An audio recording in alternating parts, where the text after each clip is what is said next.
Hello, and welcome to a special UA exclusive interview with the one and only Mr. Chris Smith. I am your host, Matt Childress, filling in for Mr. John Jennings. Here with me today is my co-host, Mr. Ryan Kraft, and of course, friend of the pod and the man himself, honorary UA member, official first champion, Mr. Chris Smith. How you doing, man? I'm feeling great, boys. How you guys doing tonight? I'm good.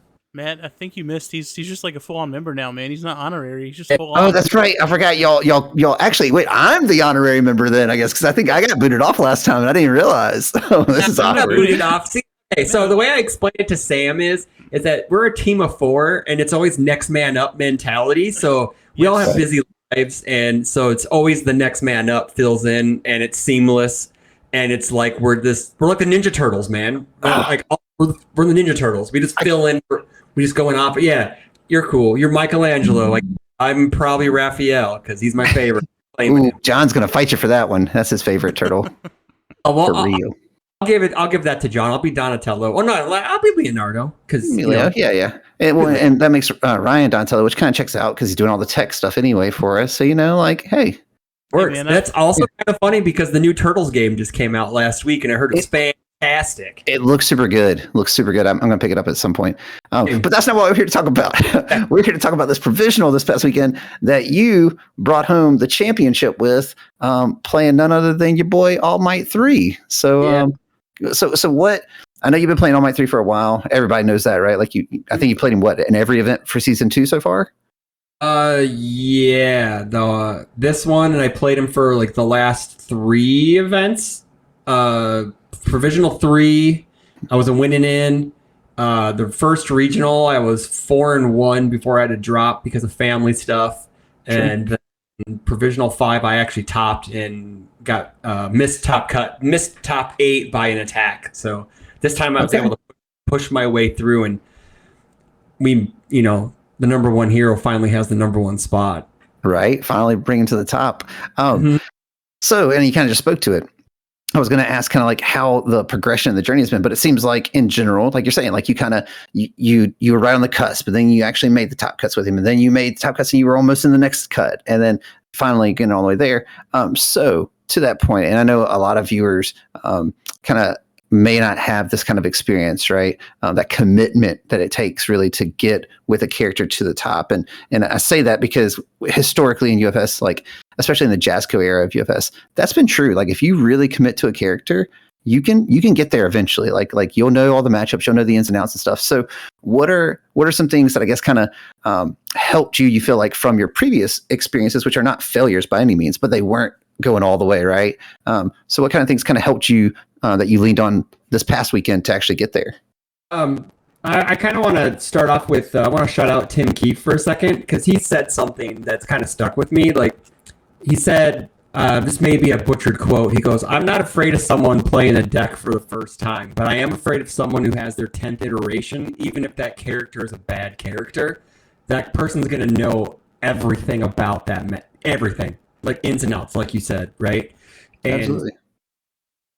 It started like I was kind of wavering. I didn't have a character. Like I played Mount Lady with side Kirishima, and I tried the Jiro thing, and that didn't work out. And it was like a deck flavor of the week type thing. And I was just like, okay. And then it's just like, man, this whole format is about drawing cards. Why you attack? Why you defend? That's how like the Asuis win. That's how the Ochakos won, by just overwhelming your opponent. And I'm like, I like playing defense. Why don't I have enough cards in hand? And so I'm like, well, All Might was not my favorite character in the show because I was not a favorite. I'm a Batman fan, so I'm not a Superman fan, if you want. So I'm more of a Racerhead fan than I am, All Might. So, yeah. I just picked up All Might 3 because it was just like, well, he draws a million cards. He pumps stats, which is great. I know it's kind of boring for some people because a generic card draw stat person, blah, blah, blah, blah, blah. Good card is good. Yeah, and he has 30 health for some random reason. Don't know why, but it's cool. I'll take it. Yeah. And I like the punch package because I like the way they interact with each other. I like how, the first version was the throw plus ultra throw version. Like load up on a reverse throw after attack with smash, and Sure. That didn't get me there, but it did get me there eventually. But then set 2 came out, and it was just like, well, this throw hate is out. And I also got tired of getting Ice Storm blocked on the 2 attack, and that was not cool.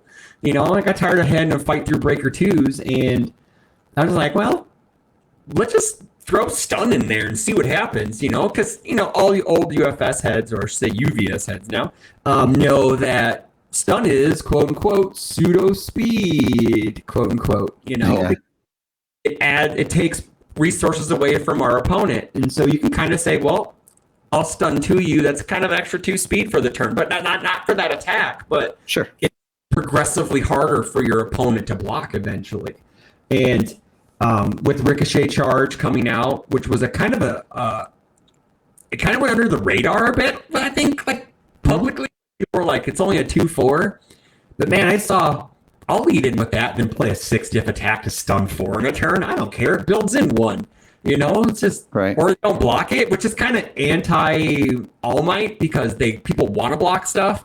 Right. But if you put enough speed on it after that stun, they're not blocking it. You know, and even if they do, they're going to spend a lot of resources to do it, which then opens them up to your Texas Smashes and to your whatever else that actually does the damage. So, like, you know, heaven forbid they Faith Shield it, and then you get to play another Ricochet Charge and stun 4 of them for a turn, which is, ooh, boy, that's sexy. But yeah, the defense has always been the same. It gained Hayaki Fanatic, which is something it needed because it interacts. The good symbol never really interacted with my opponent's board, so All Might just there on offense and been like, well, you can do whatever you want on defense. I think that's why he kind of struggled in Top Cuts, is because you had those decks that were able to defend well, and now he has a proactive game plan of, well, I'm going to aggro you out every turn. I'm going to stun you every turn. You better have answers to stun. You know, and then Hayaki Fanatic can just snap, just get you any cancel you want on an enhance, on an asset or foundation, and then it also has like really good synergy with Small Limber, which is the best foundation in Crimson Rampage, and it just, you know, you get to ready your entire board for the most part. Negate something, then ready up some things. It's pretty cool. Yeah, and then it has synergy with Hardened Jab as well, so you can pick up that committed, ready some cards, and then build that face down. You can have like a whole ready board after a 3rd attack, and it's kind of not fair, but again, it's still kind of fair because it's not Asui cheaty or Bird cheaty, you know, or Ochako cheaty in a way. So it's like your character isn't the engine in that situation, right? Like your character is just benefiting from the engine, whereas in those other characters, your character is pretty much the engine. Like Tokiyami, a little different, but Asui and Uraraka, your character is 100% the engine. So like you're doing your broke stuff regardless of what your draw is. Whereas like to your point before, you had to draw that extra attack, right? You fell short, so you didn't get there. Well, if you're Uraraka, you don't fall short because you just pick up that same attack and you do it again, and you're like, all right, I got there. So you were just talking about some of the changes that you made to the list that kind of helped to get to the next level, right? To kind of close it out. So my question would be, and it's kind of to Tim Keith's point, the quote that you were saying as far as like playing against someone who has got that experience, who's played this character and iterated on it 1,000 times or whatever.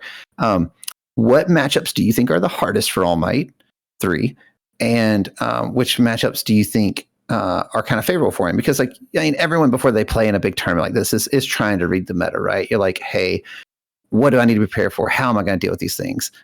So what decks were you concerned about? And then what decks did you say, man, this guy's like kind of a free win, you know? Bird and Frog were the 2 things I was mostly worried about just because it's Bird and Frog. And I was right because a Bird 2-0'd me round 1 on turn 2, both games. And that was not, it was pretty rough. Frog, I had a plan. I would let them hit me with everything else, but I'm blocking all the Frog Lashings. I don't care. I'm not dying to that card. I will not die. I'll eat everything else. I'll eat like an 8 damage Tongue Whip. And Mitchell was like, you're eating 8? I'm like, yep. Give me the lashing. I'm blocking it. And he's like, I was like, block. And then like, you know, went on, you know, whatever. But I think again, really it's those 2 right there are maybe his worst matchups just because how aggro they can go. Because turn 2, he's probably his most vulnerable because he's going to have 2 cards in hand. 2 to 4, depending on how well your build is. against the rest of the meta, he's 50-50, and I'll take that any day of the week. So, especially since I draw more cards than anybody else in the meta. So you weren't concerned about the water card pool clogging stuff necessarily? No, because I've captured evildoers to get rid of it, and so that was my number. That's why one thing the night before I was going 2+ ultras and 2 and 1 capture, and then I swapped and went 2 main and 2 side, and I'm like, well, I'm just gonna throw the other 2 in if I go against Meta or something like that. And never saw one because it's a 225 person event, and the odds are you're gonna run into it's kind of small odds, but I actually think he has any 5-hander. I was already probably an 85% chance to win.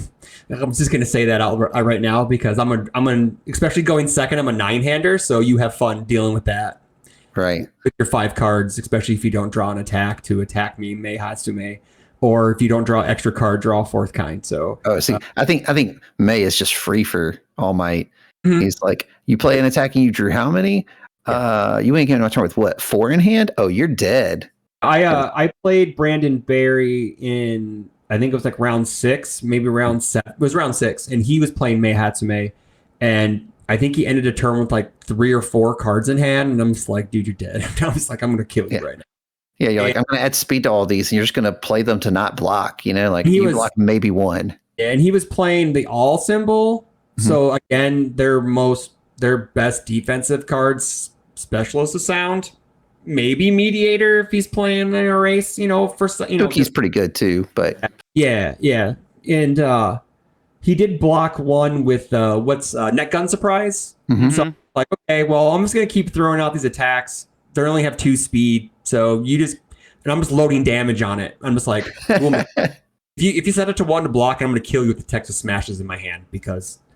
I took that. Yeah, and like the fourth kind in top 8, he missed a bunch of card draw on game 1, so I was able to capitalize. I went second all of top cuts. So he broke serve every round. I'm going to say that I've always said he's the best going second character. I think I'm proven right now. I think for once I am proven right in it's having the 8th card, possibly 9, if going second after an aggro turn 2 deck. Mm-hmm. You maybe not fast. So you're like, I build my 4 or 5, go into your turn with 2 or 3 in hand, and then they swing into you. You're like, I'll draw 2 more. Okay, now I'm going to block a thing or 2, not die, and now I've gone through 18 cards or something crazy, like it's crazy. It's 14ish, I guess. And then that doesn't even count passing the torches. Or destined for mainstream successes, or back alley haymakers, or whatever. It's just Jesus. I think Simple does definitely not have a problem drawing cards. I want to say, on average, going into my opponent's turns, I probably had 3 to 5 cards every time. Outside turn 2, of course. 3 and on, I was always ready to defend. So yeah. So one thing that I always found when I was playing All Might that I was concerned about was Eraserhead. Because if you can't draw those cards, you just blinked all the time. And given the fact that an Eraserhead won Origins just the week before, I did find it interesting when they put up the stats and there weren't that many actually at the event because normally people were like, oh, gravitate towards this thing. I know that's a very difficult deck to pilot and play, especially successfully. But was that something that you were concerned about at all? Or you're just like, if I see him, I see him? No. I've played against him. It's okay, but it's like, again, I have more cards in hand than he does because he's gonna have to discard a card to pick up an erase every time and then block. So eventually, I'm gonna get through, and he only has 19 health, and that's only 2 attacks. Yeah, he can blank me for the first 2, but if I throw 2, if I go double Texas Smash and he still has cards in hand, he's dead, or whatever. So yeah. Fair enough. Maybe it just may be winner's high right there talking, but it's still a tough matchup regardless. Right. It's just I think that in the long run, the longer the game goes, his resources will eventually dry up. Plus, he has no deadlock. He has deadlock hate, but Void is really bad at staying out of deadlock. So I could technically just be like, I'll build 15 foundations. Okay, your 2 speed doesn't matter, So right. And that was one thing I want to bring up too is deadlock. Daryl was very, in my finals game, if you watch the VOD, he's very conscientious of not going into deadlock. And I think the one way you can beat a good deck, the good symbol, is go to 15 foundations. Good has shit for deadlock, man. Like, it's got pulls no punches and it's got Takoyaki Fanatic. That's it, dude. Like, if you're not playing like the Jiro cards, because Jiro has the one on respawn draw to you, but whatever. You're not playing that in All Might. But yeah, like, he just was always counting his foundations, and I'm like, dude, like, you could win this, and you probably could beat me 2-0 if you just build to like 15 foundations and then just kill me. Because just gets him that extra block that he's going to need to not die at the end of the chain. Yeah, sure.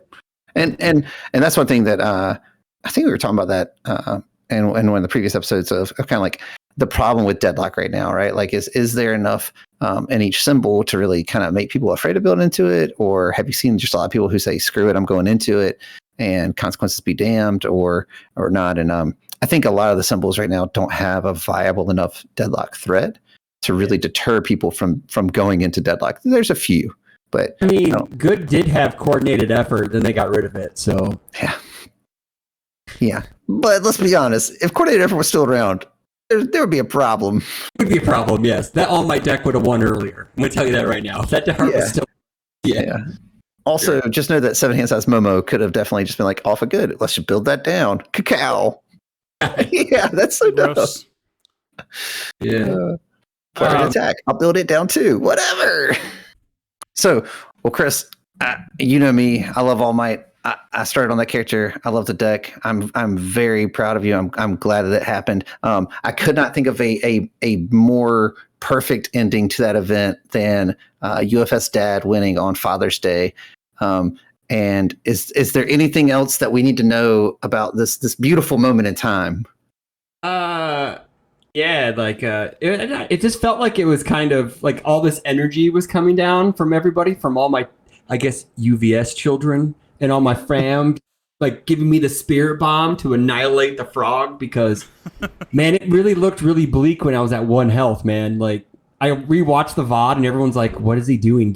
Like, I was at 6 or whatever, and they're like, she's getting another turn. So it was kind of like when All Might was fighting All for One, and he was like blocking, and he was just like, he was protecting his little passion. And then like at the end, he like lit it up, and he's like, United States of Smash. And he was like, really? That's all you got? And you're like, that's because I didn't put my back into it. Like total like anime moment. It was just like, I wish I would have thought to like yell that as I played the Texas Smash to kill him. But it would have been really bad sportsmanship to do that. It would have been really TV. It would have been really good TV though. Really yeah. Oh yeah. The pop off, like, there's sometimes where the pop off is just necessary. You know what I'm saying? Like don't get me wrong. Respect to your rival and everyone else that you played along the way. Play against some great people. But you know, like you finally get there to that moment. It's hype. You're pulling it off. It's finally happened. You've been working towards it. I don't know. I personally, if I was your rival, I wouldn't have been offended by it. Yeah. I've had people pop off on me. Yeah, but I'm not a, I don't know. I'm not a pop offer. There's some times where I did that when I made finals and I disconnected. I was like, fuck yeah. You're like, oh, no, I need to get back out there. Yeah, I was just like, okay, man. It's just like, it was all good when I made finals. And I'm just like, man, I'm playing with house money, dude. So it was just, I didn't expect to be there. So it was all like just a nice ride. It was like, and don't hate gifts from mom, kids. That is like the best card in the deck. No, it's not, but it's fucking awesome. Hey, man, if it's getting you there, you know what I'm saying? And to your point, you know, you said things look dicey when you're left at 1. That's the only hit point that matters. You know what I'm saying? That's the only health that matters. And that is one thing that I think people don't understand until they really have been playing the game for a long time, is that you don't got to block every attack. And learning when to block and when to take a hit is key. And it sounds like that's what got you where you wanted to be, which is in that number 1 slot. So well done, man. I'm glad that it worked out for you and you got it there with your boy. And I'm personally excited that the number 1 hero is on top for at least for the moment. You know, like I'm not saying that he's going to win every event from now on, but everybody should start playing him so he can. If everyone plays him, then it's guaranteed. I am playing him at Gen Con. I've already decided this. So he is my regionals deck. So there's no reason for me not to play. So yeah. All right. Well, there you go, guys. You heard it here first. Gen Con All Might, cashing in your buys. You're guaranteed 2-0 with All Might. Start the event. Easy. I actually may not take my buys. I may just play. Well, Chris, what a you Chad. heard Chris. Chris walking up. He's gonna walk up into Gen Con and be like, "I am here," and it's gonna go from there. So you've been warned. We got to get him hey, a custom UA All Might shirt to wear to Gen Con. Yes. Well, hey man, thanks for taking some time, sitting down, talking with us, catching up with us. Again, this is awesome. This is hype. And if you haven't checked it out, guys, make sure to check out the deck profile video. It's already up on our channel as well. And like and subscribe, leave some comments down below. And we're going to get back to you. And we'll have some more stuff coming out for you just here in a little bit. So, stay tuned. Thanks for joining us. Bye. Peace.